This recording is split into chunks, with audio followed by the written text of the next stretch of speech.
à tous, merci beaucoup d'être avec nous aujourd'hui pour un nouvel épisode entièrement consacré à la gamme Sedgeta comptable et fiscaux. Dans cette vidéo, on va voir ensemble comment personnaliser une plaquette dans votre logiciel. Comme vous le savez sans doute, dans État comptable et fiscaux, vous pouvez imprimer des documents comptables complémentaires de l'alias fiscal. Il est important de savoir que ces documents peuvent être modifiés en fonction de vos besoins. Donc si vous souhaitez découvrir comment effectuer ces modifications, vous ne pouvez pas mieux tomber. Laetitia va nous montrer toutes les personnalisations que vous pouvez faire. Je vous laisse avec elle. Effectivement, Baptiste, une plaquette regroupe différents documents comptables. Ils sont disponibles dans le menu Structure, modèle de plaquette. Des modèles te sont fournis par défaut. Je te conseille dans un premier temps de dupliquer un modèle de plaquette qui te convient. Pour cela, tu ouvres le document, puis tu vas dans le menu Édition et Dupliquer. Tu lui donnes un nom. Dans ton modèle de plaquette, tu peux y insérer différents documents. Tu peux y mettre des documents de mise en page, le détail des comptes, du bilan et du compte de résultat. Tu peux également y insérer des documents Word, Excel et PDF, et également compléter en insérant un sommaire et un index. Tous les documents de mise en page standard fournis par défaut dans État comptable et fiscaux sont disponibles dans le répertoire utilisateur, public, documents publics, Sage, État comptable et fiscaux, documents standards et État plaquette. Avant de personnaliser un document, je t'invite d'enregistrer une copie du document dans un autre emplacement afin de pouvoir revenir à tout moment sur le modèle d'origine. Pour ouvrir un document, tu sélectionnes la ligne, puis le bouton Ouvrir, tu cliques sur le nom du fichier, le document va s'ouvrir dans l'outil de mise en page. Pour enregistrer une copie du document, tu cliques sur le menu Fichier, Enregistrer sous. Chaque élément présent dans ton document de mise en page est personnalisable grâce à la palette d'outils qui est présente ici. Dans celui-ci, tu vas retrouver différents outils qui vont te permettre d'insérer des traits, des rectangles remplis ou vides, insérer des variables, insérer des formules et insérer du texte. Je te propose que nous complétons le document des règles des méthodes comptables en y ajoutant une phrase dans l'en-tête. Donc, pour insérer du texte, je clique sur le symbole A dans la barre d'outils. Je me positionne à l'emplacement où je souhaite insérer mon texte. Puis, je tape la phrase que j'ai besoin. Dès que j'ai besoin d'insérer une information qui est présente déjà dans État comptable et fiscaux, je vais insérer ce qu'on appelle une variable. Donc là, je souhaite insérer le nom de ma société. Donc je vais cliquer sur ce symbole qui va me permettre d'insérer une rubrique présente dans le logiciel. Donc là, j'ai besoin du nom de l'entreprise. Donc je vais dans le fichier Dossier entreprise et je vais sélectionner Raison sociale. Et ensuite, je clique sur le bouton OK. Pour déplacer mon champ, je clique sur la flèche et j'aligne par rapport à mon texte. Et je peux continuer à compléter ma phrase.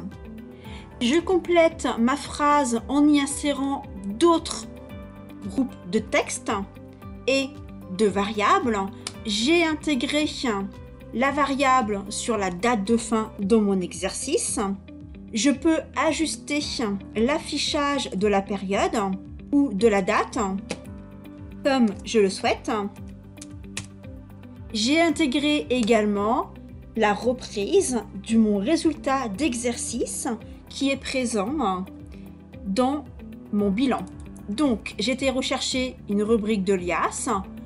J'ai choisi que je souhaitais le résultat de la rubrique. Je mentionne le code de la rubrique.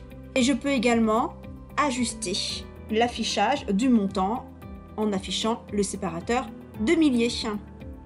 Si je souhaite déplacer mon texte et ne pas perdre mon alignement, je peux ce qu'on appelle associer toutes les rubriques ensemble.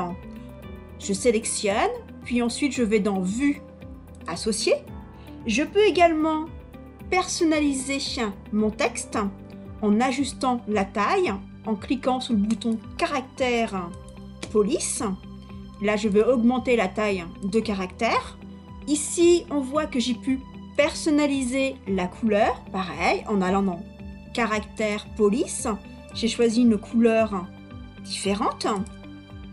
Et je vais maintenant ajuster en insérant un cadre. Donc, je vais encadrer mon titre que je vais mettre dans une bordure beaucoup plus grasse. Et je vais choisir une couleur. Donc, je vais choisir du rose. Pour réagencer les textes, on sélectionne la flèche et en dessous, je sélectionne mon texte pour le déplacer. Si je souhaite insérer le logo de ma société, je vais utiliser une variable. Donc je sélectionne la rubrique variable, je positionne à l'endroit où je souhaite mettre mon logo, je vais sélectionner mon fichier, puis sélectionner la rubrique qui s'appelle « Image associée à la plaquette ». Il s'agit tout simplement de l'image que vous avez configurée dans les paramètres de société. Je clique sur le bouton OK. J'enregistre mes modifications en allant dans le menu Fichier, Enregistrer. Et je peux prévisualiser directement dans le modèle de plaquette le résultat. Comme tu peux voir, tu peux personnaliser tes documents comme tu le souhaites. N'oublie pas d'enregistrer tes modifications à chaque fois.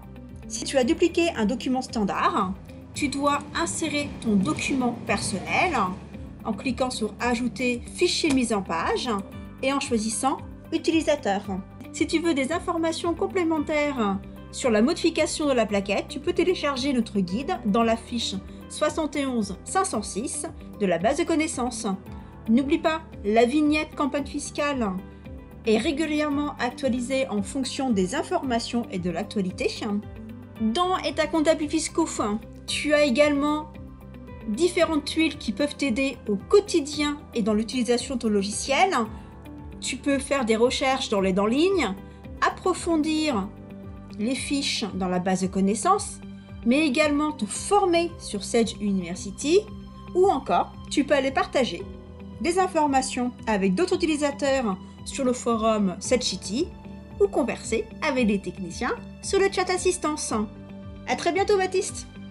Merci beaucoup Laetitia, désormais vous avez tous les outils nécessaires pour adapter vos plaquettes vous-même. Si jamais vous n'y arrivez toujours pas, ce n'est vraiment pas grave, mais faites-le nous savoir juste en dessous de la vidéo dans la partie commentaires. C'est bientôt l'heure de se quitter, j'aimerais juste vous rappeler que nous publions beaucoup d'informations très importantes et qui pourraient vous intéresser sur Twitter. C'est pour ça que si vous avez un compte, je vous encourage vraiment à venir suivre notre compte Sage Support FR. Comme d'habitude, on vous met le lien dans la description de la vidéo. On va revenir très vite avec beaucoup d'épisodes, donc abonnez-vous à notre chaîne YouTube et activez vos notifications pour ne rien rater. En tout cas, merci à tous d'avoir suivi cet épisode, on espère qu'il vous a plu et si c'est le cas, n'hésitez surtout pas à nous mettre un like